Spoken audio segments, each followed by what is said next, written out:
JEE main 2020 का मैंने trigonometrical equation का क्वेश्चन लिया है। क्वेश्चन कुछ ऐसा है कि इक्वेशन दी है cos to power 4 theta plus sin to power 4 theta plus lambda equal to 0 and इसके पास रियल सॉल्यूशन है फॉर ऑल थीटा। हमें फाइंड आउट करनी है लैम्डा की वैल्यू किस इंटरवल पे लाई करेगी। सबसे पहले मैंने क्वेश्चन को लिखा that is sin to power 4 theta plus cos to power 4 theta plus lambda equal to 0। Lambda की वैल्यू आ गई minus times of sin to power 4 theta plus cos to power 4 theta. हमें ध्यान रखना है कि sin टू थीटा की value जो होती है that is 2 sin theta into cos theta होती है एंड cos टू थीटा का जो फॉर्मूला होता है that is cos square theta minus sin square theta होता है।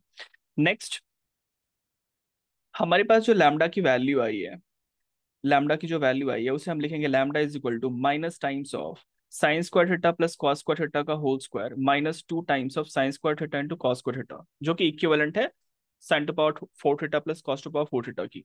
तो लैम्डा की जो वैल्यू आ जाएगी हमारे पास वो आ जाएगी minus times of 1 minus 1/2 sine square 2 theta. Simplify करने के बाद हमारे पास जो वैल्यू आएगी लैम्डा की वो आ जाएगी 1/2 साइन स्क्वायर 2 थीटा माइनस 1। हमें पता है कि साइन थीटा की जो वैल्यू होगी वो साइन थीटा की जो वैल्यू होती है वो -1 से 1 के बीच में लाई करती है।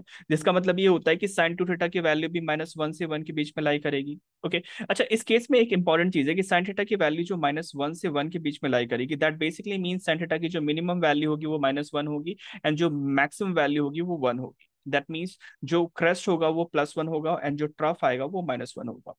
Next sine square two theta की जो वैल्यू होगी वो 0 से 1 के बीच में लाई करेगी। इस पे बेसिकली क्या होता है कि जो रेंज का मॉडिफिकेशन होता है तो रेंज के मॉडिफिकेशन के कारण साइन स्क्वायर टू थीटा की वैल्यू जो होती है वो 0 से 1 लाई करेगी। फिर हम बोथ साइड हाफ डिवाइड कर देंगे तो half sine square two theta की जो वैल्यू होगी वो 0 से हाफ के बीच में लाई करेगी। नेक्स्ट हम -1 सब्ट्रैक्ट करेंगे both side, half sine square two theta -1 की जो वैल्यू होगी वो -1 से -हाफ के बीच में लाई करेगी। यानी लैम्डा की जो वैल्यू होगी वो -1 से -हाफ के बीच में लाई करेगी जो कि है ऑप्शन बी।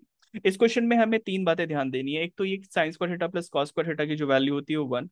दूसरी ये कि कॉस टू थीटा का जो फॉर्मूला होता है that is cos square theta minus sign square theta की वैल्यू जो होती है वो cos टू थीटा होती है। एंड साइन थीटा की जो वैल्यू होती है -1 से 1 के बीच में लाई करती है। एंड जब हम साइन को स्क्वायर करते हैं तो उसके जो रेंज होता है उसका मॉडिफिकेशन होता है एंड साइन स्क्वायर थीटा की जो वैल्यू होती है आफ्टर मॉडिफिकेशन वो 0 से 1 के बीच में लाई करती है। Please like and subscribe and thank you.